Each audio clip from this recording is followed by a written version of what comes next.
Good morning and welcome to 365 Days of Amazing Stories with Theo Mayer.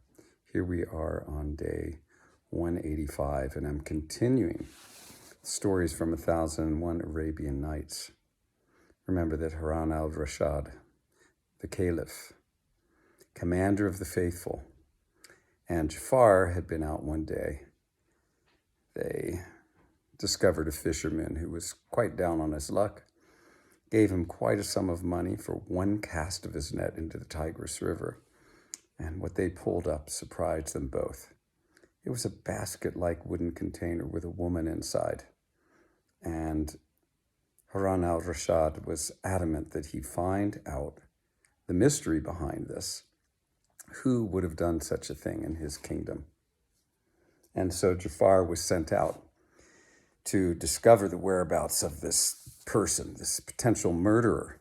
And Jafar didn't know where to begin. Perhaps the Caliph knew how this was all going to unfold, but he publicly announced that Jafar was going to be hung with 40 of his kinsmen on the day of that hanging, which he waited quite a while before he dropped the handkerchief that would have allowed the hangman to tighten the noose on all those necks. Two men appeared out of the crowd claiming to be the murderer of this young woman. Now, the truth was, when they had gotten the container out and opened it up, there was still life within her. The wood that container had been made out of had swelled up and allowed the container to be virtually watertight. Perhaps the coolness of the river helped the woman's body out even. Now, you know that water tanks back in the day were made of redwood, and they would have steel bands around them. As the water filled those tanks, the redwood would swell up and seal the tank up completely. Sure, other woods do the same thing. I've seen amazing things happen with wood when it's soaked. But in this case, it saved the woman's life. Now, the two men, once they confessed to their deed, were brought in front of Harun al-Rashid, with Jafar, of course. The 40 kinsmen were free to go. They could be rounded up again if necessary. And the story came out that the old man was this woman's father, and he felt with her gone, there was nothing for him to live for anymore. The young man confessed that he was the one that put her in the basket, that wrapped her in this beautiful silk garment, that wrapped her then in a carpet, placed her in this container, and put her into the water. Now, remember that he'd been sent off on a mission to get 3 apples, and the only place he could find them was in the city of Basra, at Harun al-Rashid's special orchard, where the gardener had preserved them in a room. It had taken him a week to travel there, a week to get back. And it turned out that his eldest son had taken one of those apples and gone into the town, into the market area to play.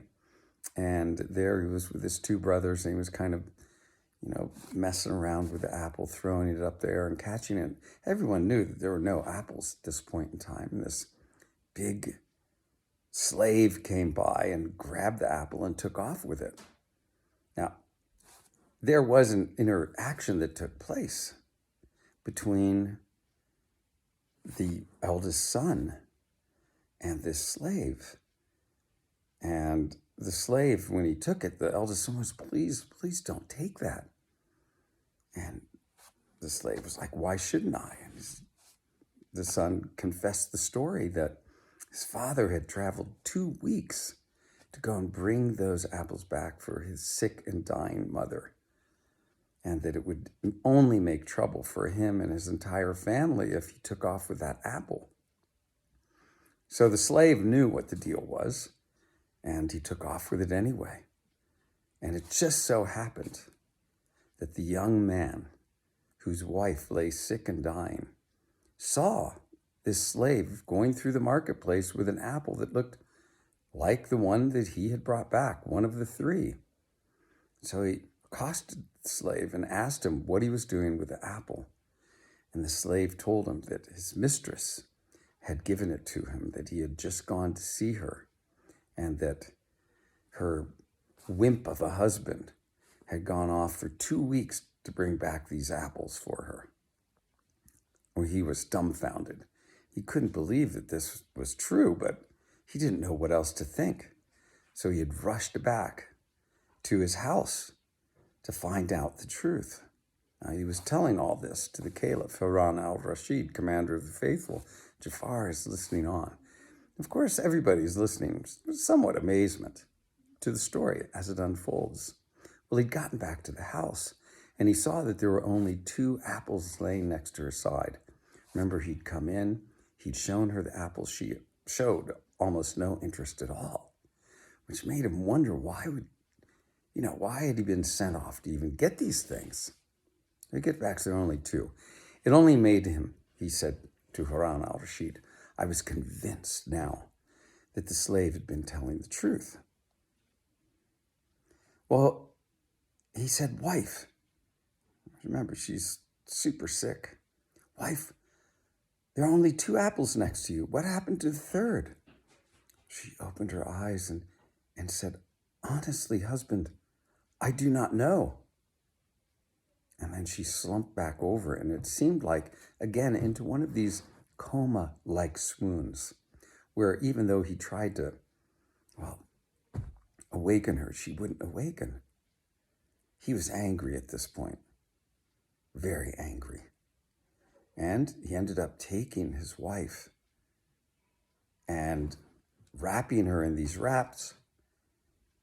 He quickly made this basket box, and he threw her into the river. Now, it had been 4 days since this had all taken place.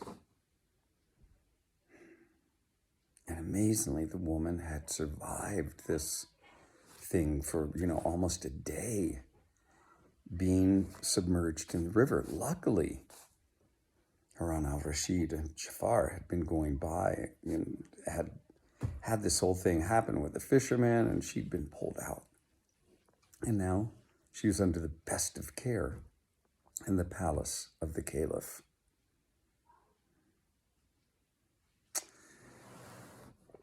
Well, after Harun al-Rashid heard this story, he said, this is just amazing. He said, could this possibly all be really true? Now, it turned out that once the father, the young man, had done this whole wrap of his wife, dumped her into the river, the eldest son had come home in tears and crying. And he went up to his father and he said, Father, please do not punish me, but I must tell you, I'm afraid I have made things very bad for our mother. For I stole one of those apples and I went into town with it. And as I was playing with it, this large slave came up and he took it from me. And there was nothing I could do to stop him. And he went running off into the marketplace with him. The father was just amazed by this story. And he said, what? He took this apple from you? What took place between you? Well, Father, I pleaded with him. I told him how you had traveled for 2 weeks to bring the apples back for our sick and dying mother, but he listened to nothing of what I said. He simply ran off with it. There was nothing I could do, and now I fear that I have put our mother in a more serious state because of this all.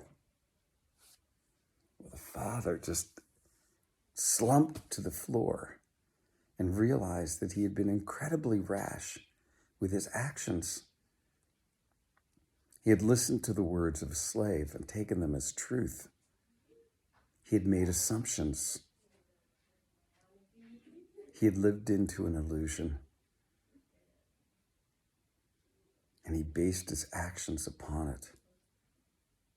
what a calamity now had taken place. He'd thrown his wife into the river to her death. At least it was in his mind. He told his sons what had happened, and all of them now began sobbing there in the house. And a short time after that, the young man's father-in-law appeared as well and came in and found out the story. And all of them wept the entire night.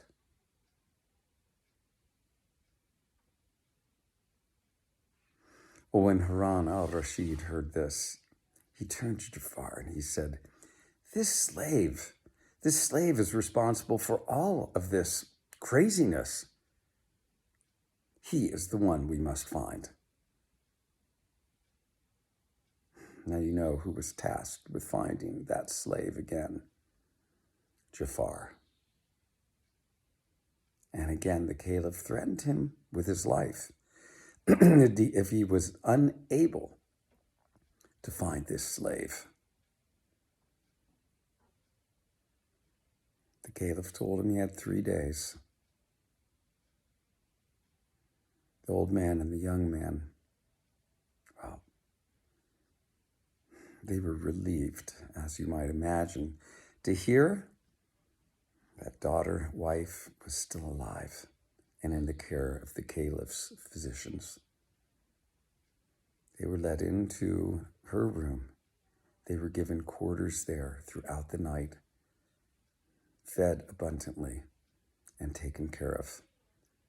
The young man's sons were called for as well, and all of them were now put up in residence at the caliph's home. Jafar returns to his house, and he begins to put his affairs into order. For how was he to find this slave that had stolen the apple? He thought, once again, my life is in the hands of God the Almighty, the All-Powerful. It is only through God's grace that I may live to see myself through this one. Now we'll stop the story there, as Scheherazade did. Isn't it incredible that Scheherazade now, as she's telling stories about these situations that place men in a position of either being honest, morally upright, doing the right thing, or not.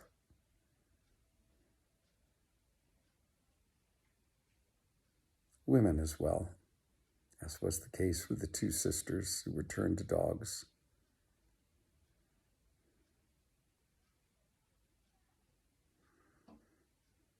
Stories to live by, I would say.